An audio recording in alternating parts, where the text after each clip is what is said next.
But this is chapter 1, The Power of Momentum, John Mosby. And it happened very near this very location. So, their hearts pounded with adrenaline. Their horses panted from a long day of riding and nearly 2 miles of being chased by the enemy. The group of nearly 50 Confederate cavalry waited silently behind some fallen trees on the side of the road, while 200 Union cavalry raced towards them.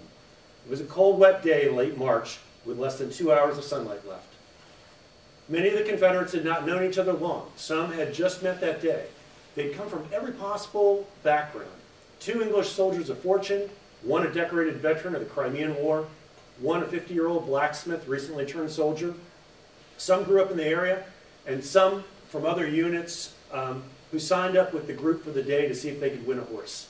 Not exactly the crack force you want while going up against a force 4 times as large. As if those odds were not bad enough, they were on the edge of a massive Union encampment surrounding the city of Washington. Thousands of Union soldiers within the radius of a few miles, and no sizable Confederate force nearby. Yet, the group was supremely confident in their ultimate victory. They had actually picked this fight, essentially waking a sleeping giant. This small band had earlier attacked the guards of a large Union cavalry base in Chantilly, Virginia, 30 miles from the nation's capital. The Confederates then retreated, chased by 4 times the number of Union horsemen, spread out for nearly a mile along the 1-lane road, while the Southerners stayed in a tight group just out of range of the Union force. So, we're in that moment. We're behind those trees. What happened next was classic Mosby and brilliant. He had known the way that the Union would react. That if he attacked them, he went up to the guards and attacked and ran away. That they wouldn't think about it, they wouldn't plan, they wouldn't have much of a command structure, they'd just react. And the way they reacted was, every soldier who could jump on a horse started running after him. And he also knew that if he allowed them to chase him long enough along the 1-lane country road that was Route 50, that human nature the way it is, they'd spread out. So they were basically single file, more or less, for a mile. So really, it wasn't 200 Union force in a tight, well-organized group. They were in a long line. So when the front edge of that line came up over the hill, and we've got these rolling hills, so they were just over the edge of one of these hills, the Confederates attacked from the side. And the Union, the first Union horsemen that came over the hill, they thought, surely this can't be the same group that we were just chasing. It's an ambush. It's a trap. There must be a huge force here, or they wouldn't be attacking us unless they had more forces than we had. So the leading edge spins around, starts heading back in terror, and what happens? You hear the shots, you see the folks riding in the other direction. It's a trap. The entire line fell like a line of dominoes, and they all turned and ran. And after the battle, I think there were 3 Union casualties, no Confederate casualties.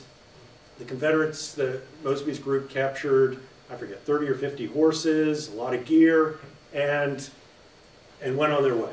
And of course, the Union went back and wrote their reports that it was an overwhelming force, and they're not sure what hit them, but it was big. This was actually the quote that got me going on this book, because when I read this quote, I thought, wow, I've been reading a lot of leadership stuff. This fits perfectly, and I bet if this fits perfectly, there's a Civil War story for every leadership principle out there. So what Mosby wrote after that engagement was that my success had been so interrupted that the men thought victory was chained to my standard.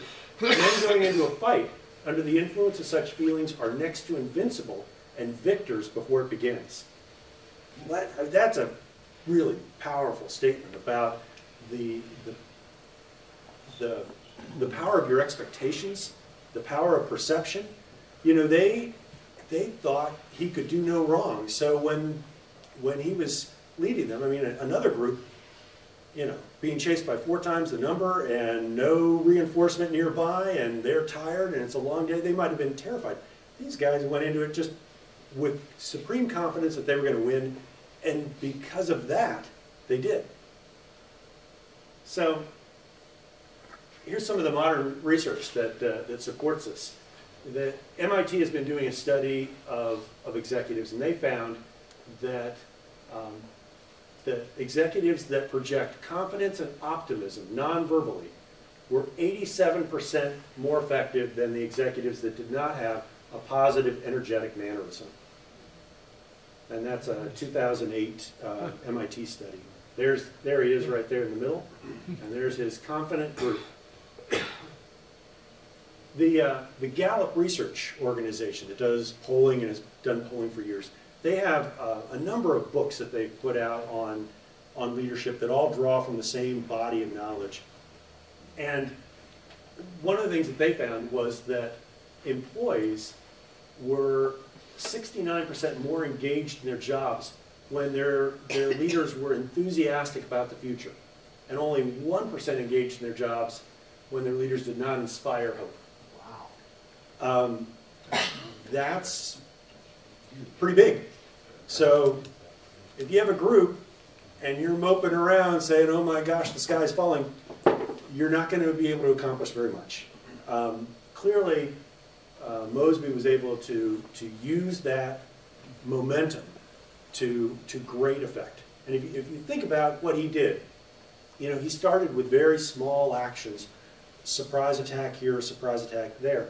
By the end of the war, he had 1,000 soldiers and was doing a lot more. But he didn't start that way. He started with 20, 30 guys at a time. He never quite knew how many he'd have when he called them together.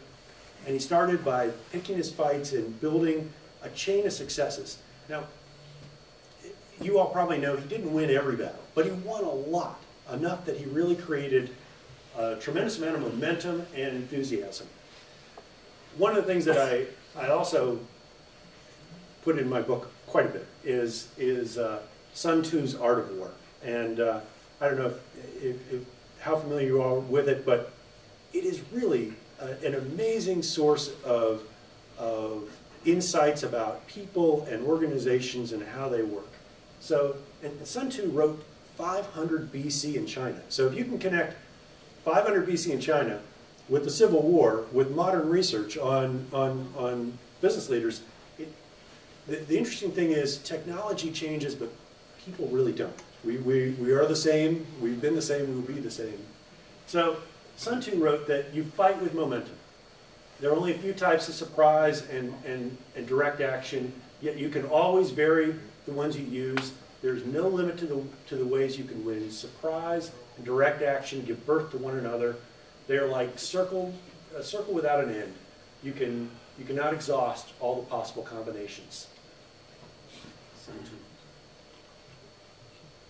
So there's a positive example of leadership.